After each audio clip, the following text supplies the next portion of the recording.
Hermanos, tengan todos ustedes muy buenos días. Una vez más aquí presente, compartiendo la palabra del Señor. Y primeramente quiero dar gracias a Dios sobre todas las cosas. Y también agradecer a Dios por un año más de vida. Justo ayer el pastor Claudio acaba de cumplir un año más de vida.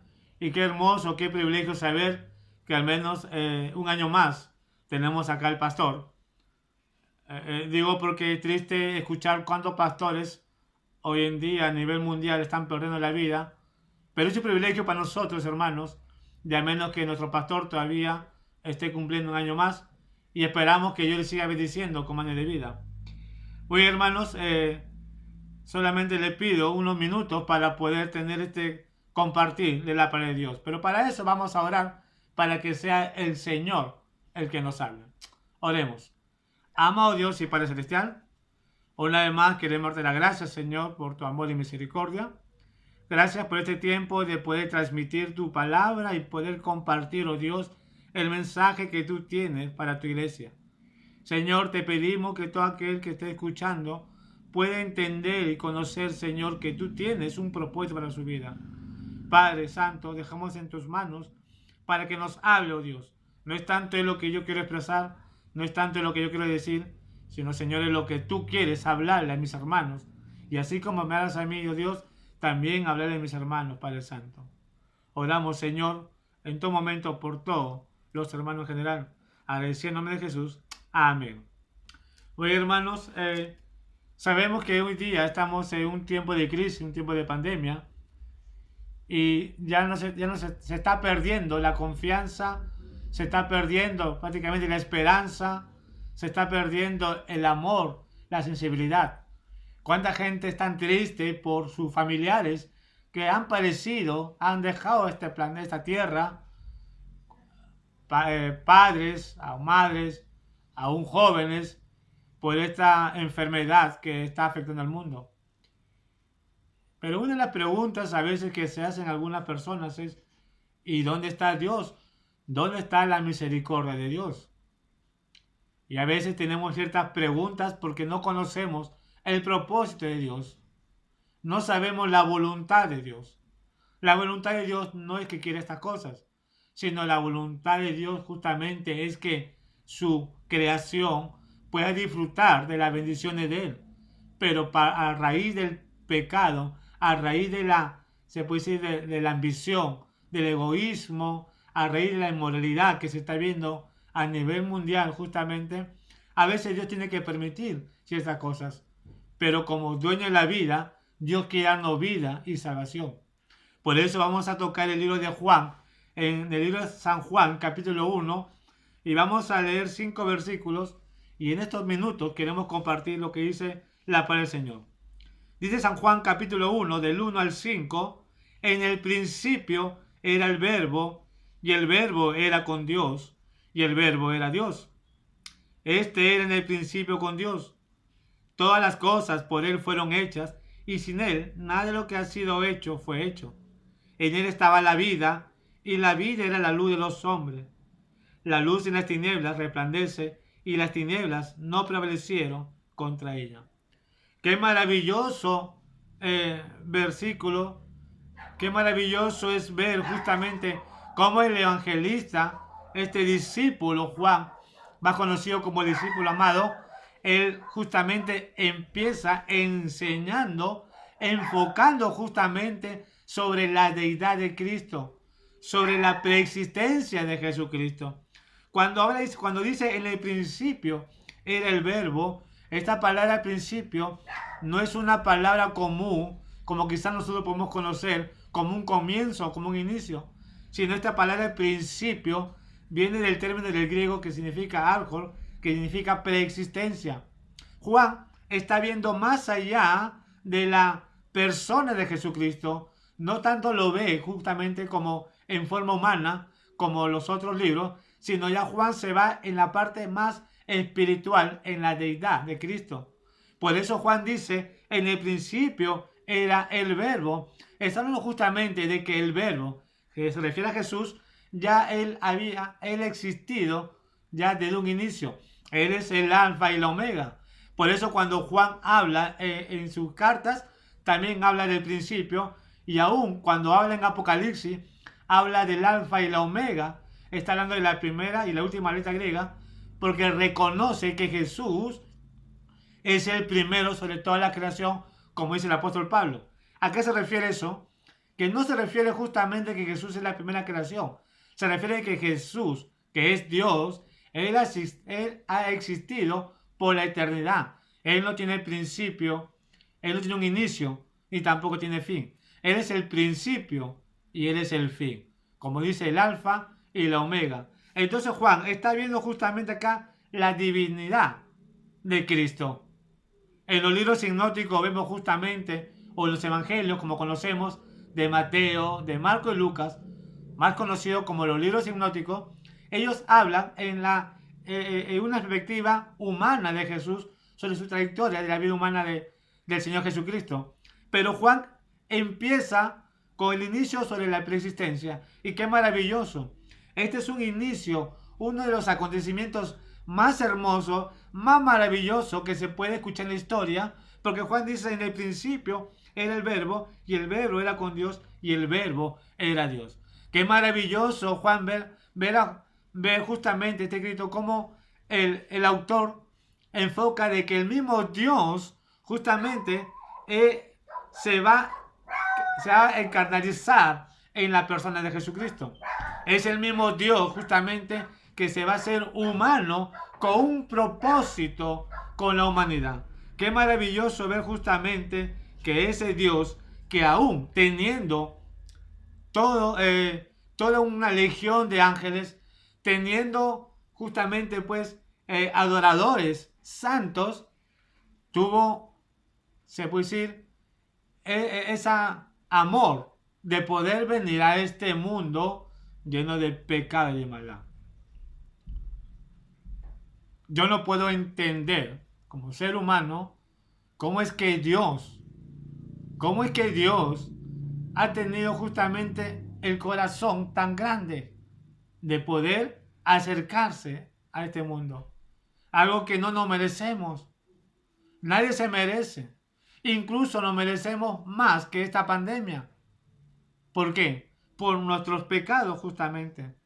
Él es el Dios, Él es el Creador, Él es el verbo de vida, como dice Juan y como en su carta. Jesucristo siempre ha existido. Por eso es triste escuchar algunas sectas, algunas dominaciones o sectas religiosas que dicen que Jesús no es Dios. Cuando el mismo Juan está declarando justamente que dice: en el principio era el verbo. Y acá no habla de un comienzo, vuelvo a repetir. Y dice: y el verbo era con Dios, y el verbo era Dios. No quiero detallar un poco porque si vamos a un estudio es más profundo, pero en otras traducciones, en la última parte dice: y el verbo Dios, dice justamente en el griego, en la traducción antigua, el verbo Dios está refiriéndose justamente que Jesús era Dios. Ahora dice en el versículo 3: todas las cosas por Él fueron hechas, y sin Él nada de lo que ha sido hecho fue hecho.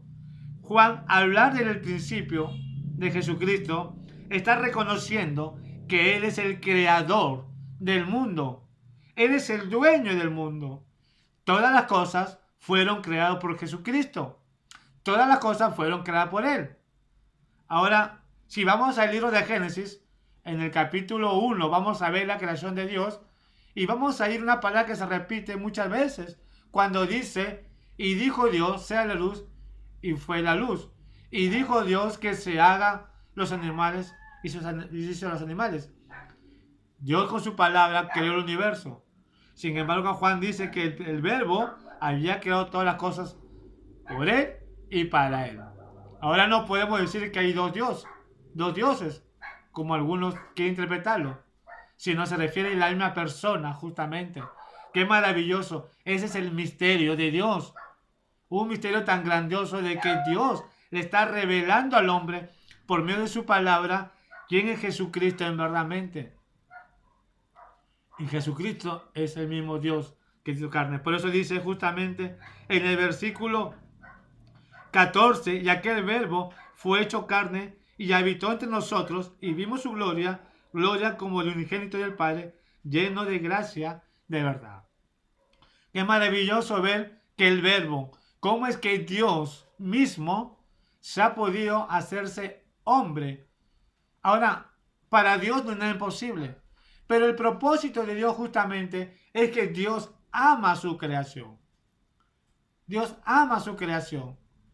Su creación misma, por voluntad propia, por su libre albedrío, escogió el camino del error, escogió el camino justamente del pecado, escogió el camino de la desobediencia. Y ese camino es lo que lo llevó justamente a una destrucción, se puede decir, tanto en lo material como en lo espiritual. Si vemos la vida de Adán y Eva, cómo vivieron, quizás la Biblia no habla mucho de ellos, pero en lo poco que podemos ver, vemos que su vida fue un vida caótico, porque vemos también cómo Caín mató a Abel. Y ahí vemos que el pecado comenzó a agrandarse. Y simplemente es por causa del pecado. Es por eso de que Dios mismo, al ver que su creación estaba perdida, Dios mismo se hizo hombre. Por eso Pablo recalca justamente en el libro de Filipenses, capítulo 2, un versículo muy conocido. Y él dice claramente, Pablo, cuando dice en Filipenses 2, 6, dice, el cual siendo en forma de Dios, refiriendo a Jesucristo, no estimó al ser igual a Dios como cosa que aferrarse, sino que se despojó a sí mismo, tomando forma de siervo, hecho semejante a los hombres. Qué maravilloso saber, qué maravilloso poder entender por su palabra que Jesús, el mismo Dios, se hizo hombre. ¿Con qué finalidad? El versículo 4 dice, en él estaba la vida y la vida era la luz de los hombres. Justamente para eso vino Jesús, para darnos vida y salvación. Y sigue el versículo 5 dice, la luz en las tinieblas resplandece y las tinieblas no prevalecieron contra ella. Y acá es el punto que quiero ver, justamente. En él estaba la vida y la vida era la luz de los hombres. Ese es el amor de Dios. Esa es la misericordia de Dios. Qué maravilloso poder entender y conocer un pasaje tan maravilloso, un pasaje tan hermoso, como es que conocer de que el mismo Dios, en verdadmente, vino a esta tierra, aún teniendo legiones de ángeles, aún teniendo arcángeles, serafines, querubines a su mando, seres espirituales, adoradores, obedientes a él. Sin embargo, a pesar de la legión de ángeles, Dios tomó la decisión de venir a este mundo. Ese es el amor de Dios. Eso es lo que justamente quisiera compartir y estoy compartiendo para que pueda entender. Nosotros quizás estamos perdiendo familiares y quizás nosotros podemos también, en cualquier momento podemos también nosotros dejar este mundo. Pero lo más maravilloso es que acá no queda todo, porque la Biblia nos enseña de que hay un lugar maravilloso, un lugar celestial, un lugar preparado por el mismo Jesucristo. Pero para eso, primeramente, tenemos que reconocer quién es Dios. Vamos a ir a Juan 3:16 y acá quiero enfocarme justamente algo rapidito. Dice en Juan 3:16, porque de tal manera amó Dios al mundo que ha dado su Hijo unigénito para que todo aquel que en él cree no se pierda, mas tenga vida eterna. Qué maravilloso es ver en el capítulo número 1 es que como Juan expresa justamente al mismo Dios hecho carne. Y en versículo 16 del capítulo 3 vemos justamente sobre esa entrega que tuvo Jesús en la cruz por nuestros pecados.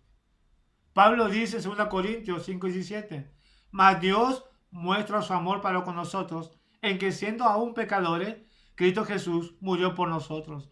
Qué maravilloso es saber y conocer. Pero lo más triste es que a pesar que conocemos, muchas veces estamos rechazando el amor de Dios, la misericordia de Dios, el regalo eterno de Dios.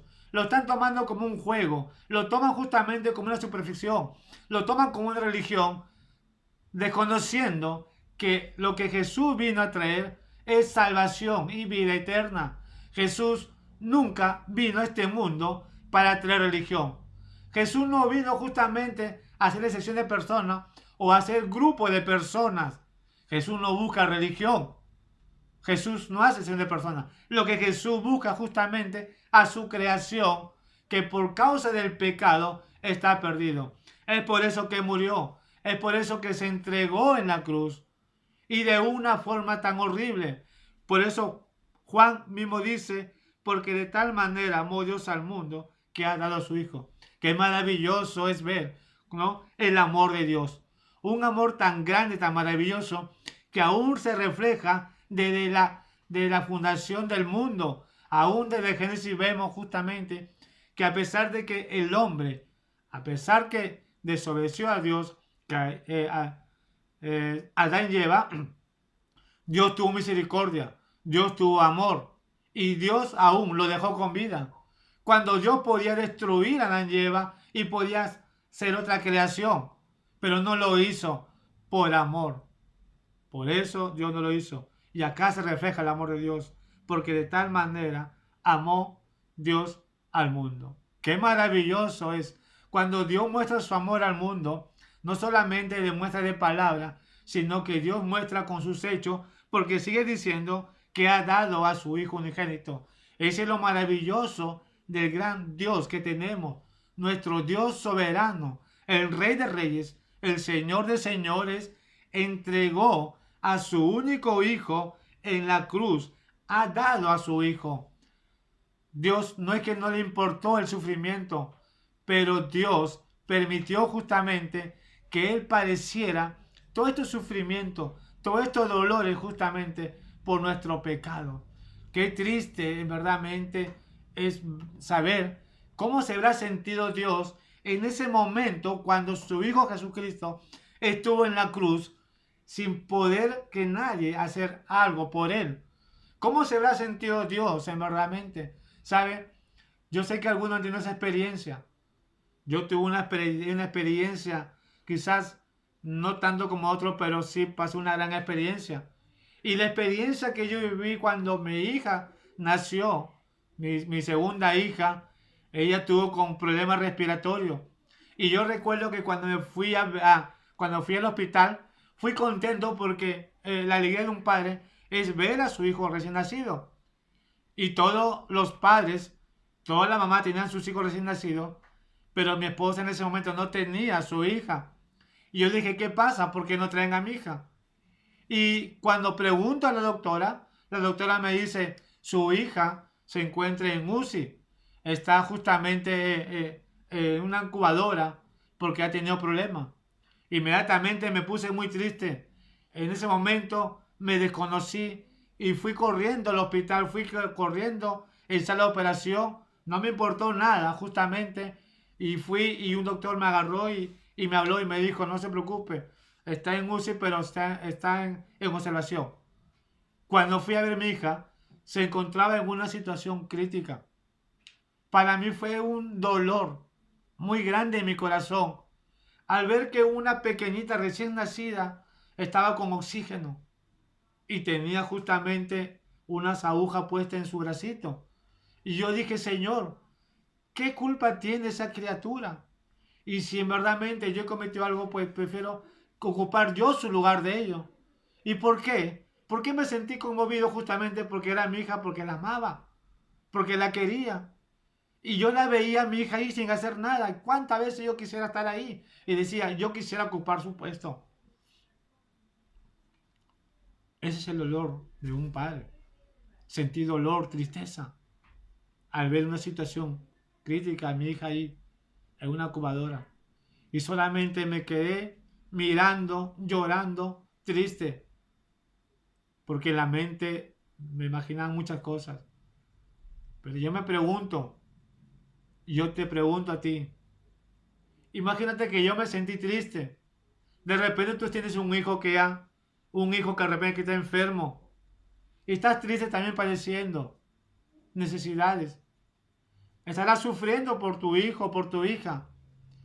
Pero yo me pregunto, ¿cómo se habrá sentido Dios al ver a Jesús en esa cruz? ¿Cómo se ha sentido Dios sabiendo que fue ultrajado, maltratado Y aún así, aclamando por agua porque tenía sed, le dieron vinagre. ¿Cómo se habrá sentido Dios de ver a su único hijo en una situación crítico? ¿Sabes? Yo no me imagino. Yo no me imagino cómo hubiera sido su dolencia. Si yo como padre verdaderamente he tenido dolor, cuánto más Dios al ver. ¿Y sabes por qué Dios lo hizo? Porque Dios te ama. Dios te ama y Dios quiere salvarte, Dios quiere perdonarte. Dios no está haciendo una religión. Dios no busca religión, lo que Dios busca es salvarte. Hay una pandemia ahorita. Nadie está libre de nada. Y la pregunta es, ¿qué pasa si la pandemia te llega a ti? ¿Eres salvo? ¿Te vas al cielo? Tú puedes decir, bueno, yo sí voy al cielo porque no hago cosas malas. Pero la Biblia dice que no. No por sus obras van a ser salvos, sino es por medio de Jesús. Jesús dijo justamente en el libro de Juan capítulo 14, yo soy el camino, la verdad y la vida. Nadie viene al Padre sino por mí. Solamente por medio de Jesucristo podemos ser salvos. Y yo te pregunto, amigo, ¿estás preparado para dejar esta tierra? ¿Tienes miedo a la muerte? Si te toca morir, ¿a dónde te irías? Hoy vivimos engañados porque decimos, bueno, pasamos por un purgatorio. Falso, no existe el purgatorio. Solamente existen dos caminos: el cielo y el infierno. Y quizás tú no puedes creerme, pues yo te digo, cuando Jesús vino a la tierra, y si tú leyeras la Biblia, tú leeras los evangelios, si al menos te pudieras leer un poco la Biblia, te vas a dar cuenta que cuando Jesús vino, más predicaba del infierno que del cielo. Porque lo que Jesús está haciendo, está preveniéndote de que hay un lugar eterno. Hay un lugar, justamente un vacío, donde Dios no quiere que tú vayas. Es por eso que el mismo Dios, aquel verbo que se hizo carne, vino a este mundo a morir en la cruz justamente, a padecer el sufrimiento más grande que ni un hombre ha padecido. Jesús había tomado tu lugar, había tomado mi lugar con el propósito de que tú tengas salvación y vida eterna.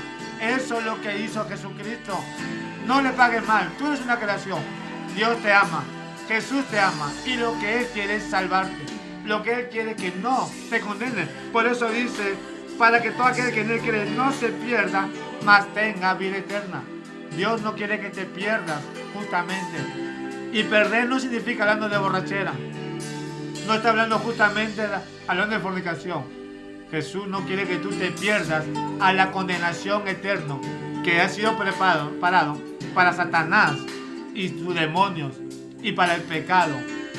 Pero como el pecado es transmitido al hombre, y si tú no eres limpiado por la sangre de Cristo, yo te digo una cosa: eres condenado al fuego eterno.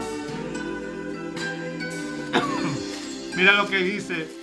Vamos a ir a Apocalipsis. Quiero terminar con este versículo. Apocalipsis capítulo 21 dice así: 21:6. Y me dijo, hecho está, yo soy el alfa y el omega, el principio y el fin. El que tuviera sed, yo le daré gratuitamente de la fuente del agua de vida. El que venciere le dará todas las cosas, y yo seré su Dios, y él será mi hijo. Qué maravilloso ver cómo Jesús te está invitando para que tú lo aceptes como tu único salvador personal. Jesús no quiere que tú busques religión, Jesús quiere que tú busques a Él. Y mira lo que dices acá: pero los cobardes e incrédulos, los abominables, los homicidas, los fornicarios y hechiceros, los idólatras y todos los mentirosos tendrán de su parte en el lago que arde con fuego y azufre, que es la muerte segunda. La pregunta es, ¿crees que puedas escapar? ¿Crees que verdaderamente con tus hechos, con tus obras, crees que verdaderamente te vas a librar? Mira, es la palabra de Dios. Jesús está previniendo, se está diciendo justamente en el versículo 7. dice justamente, versículo 6, al que tuviera sed, yo le daré gratuitamente la fuente de agua vida. ¿Qué quiere Jesús de ti? ¿Qué quiere el Señor de ti? Justamente Dios quiere una cosa, que le abra tu corazón. Mira lo que dice en Apocalipsis 3:20, un versículo muy conocido, pero es un versículo que Dios te habla por su palabra, no yo, no es el pastor, no es el líder, no es el hermano, es Dios que te habla y te dice: he aquí yo estoy en la puerta y llamo. Si alguno oye mi voz y abre la puerta, entraré a él, cenaré con él y él conmigo. Qué maravilloso lo que Dios está haciendo. Dios te está invitando a que tú le abras tu corazón, a que tú puedas entregar tu vida hacia Él. Deja el rencor, deja el pecado, deja el odio y encomínate a Jesús. ¿Sabes, hermano? De repente tú dirás: yo ya tengo a Jesús en mi corazón. Yo soy salvo. Pero la pregunta es: ¿estás preparado representante del Señor? ¿Cómo está tu vida? ¿Cómo está tu vida con el Señor? ¿Cómo está tu relación con el Señor? ¿Estás viviendo una vida consagrada al Señor? ¿Eres salvo? Sí. Recuerda, no tomes en vano, no pongas en vano lo que Jesús hizo en la cruz por ti. Y si Jesús murió por ti, murió por mí, es momento que vivamos por Él. Es momento que glorificamos a su nombre. Es momento que exaltamos su nombre con nuestras vidas. A ti te digo, hermano, es momento que pongas ya alto a la rebeldía. Deja el materialismo. Deja el pecado. Deja la ambición. No sé qué pecado tendrás, tú sí sabes. Pero si en algo te está afectando, déjalo. Y tú, amigo que me escuchas, espero que me escuches. Dios te ama. Cristo te ama. Te puedo hablar mucho del infierno. Lo que te quiero decir es que Dios quiere salvarte. Quiere perdonar tu pecado. No importa cuál haya sido tu pecado. No importa cuál ha sido tu crimen. En la Biblia hay un hombre que fue despiadado, Saulo de Tarso. Sin embargo, Dios lo usó y fue uno de los grandes hombres. Y así como Dios usó a Saulo, Dios también tiene que salvar a ti. Vamos a orar y ahí aclámale a Dios. Dile así al Señor. Y ahí donde estás, si tú me escuchas, tú, hermano, si me escuchas, dile así al Señor: Señor, yo sé que tú moriste en la cruz por mí. Sé que un día viniste a este mundo. Sé que tú, oh Dios, dejaste tu deidad, dejaste tu gloria. Señor, por amor te entregaste. Tú conoces mi corazón, oh Dios. Tú conoces mi camino. Padre, perdóname si estoy andando mal. Perdóname, Señor, si soy hijo desobediente. Y si tú tienes aquí en tu corazón, hermano, dile así al Señor: